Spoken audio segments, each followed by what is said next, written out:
중국에서도 연일 40도가 넘는 폭염이 계속되고 있습니다. 지표면 온도가 70도 이상이 넘으면서 피해도 잇따르고 있는데요. 네, 차이나워치 베이징 연결해 보겠습니다. 배삼진 특파원.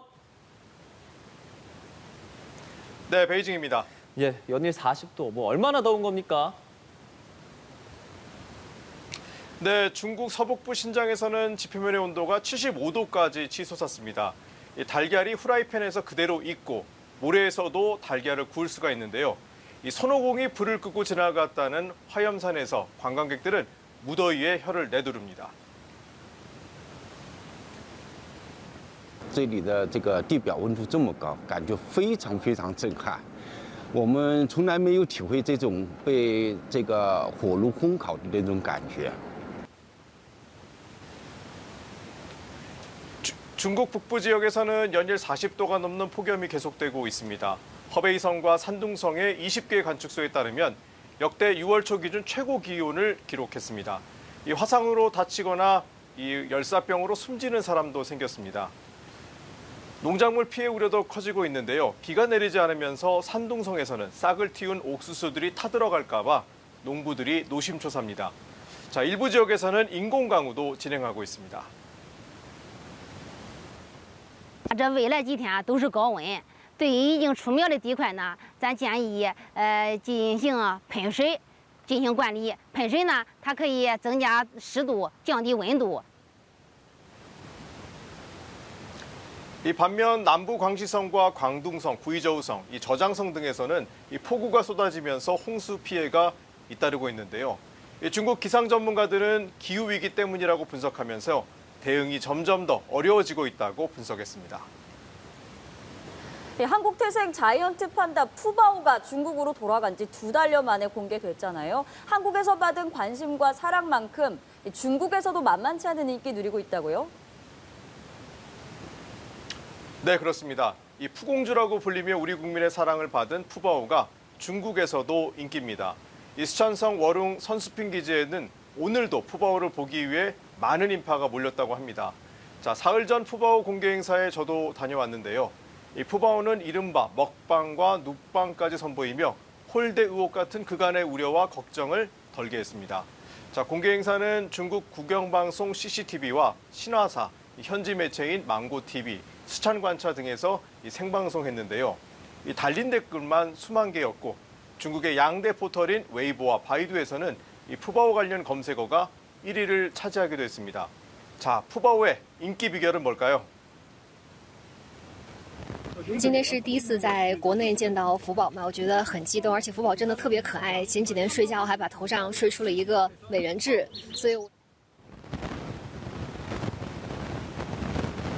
자, 센터 측에서는 국가 표준을 가지고 판다를 관리하고 있다고 설명했습니다. 자, 앞으로 푸바오가 어떻게 지낼지 궁금하실 텐데요.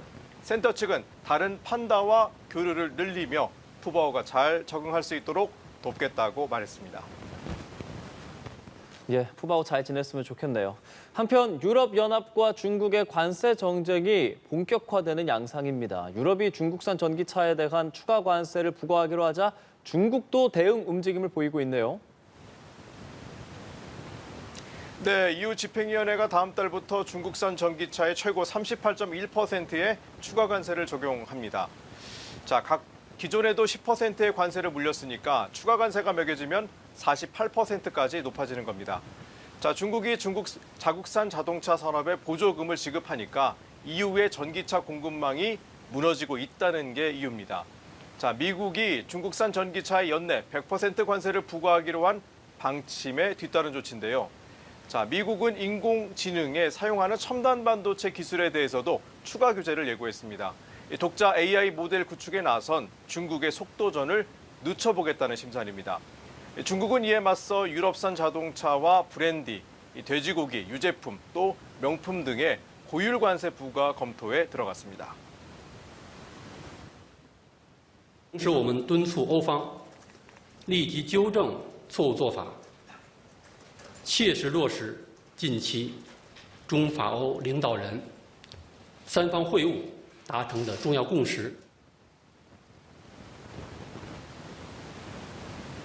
자, 이런 가운데 전직 중국 함장이 이 선박을 이용해 대만에 미륵국하다 붙잡혔습니다. 자, 이런 일이 최근 1년 새 18건이나 발생하면서 일부에서는 이를 중국의 회색지대 전술이라고 평가했습니다. 이 대만 방위를 약속한 미국은 이 중국이 대만을 침공하면 벌떼 드론으로 무인 지옥에 빠지게 될 것이라고 경고했는데요. 자, 중국도 드론 기술 수준이 높아 미국의 대등한 수준으로 대응할 수 있다고 반박했습니다.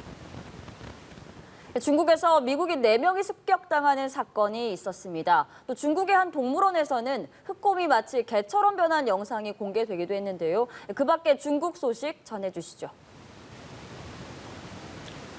네, 지난 10일 중국 지린성의 한 공원에서 미국인 4명이 흉기에 찔렸습니다. 자, 피의자는 50대 남성으로 몸이 부딪히자 화가 나서 범행했다고 밝혔습니다.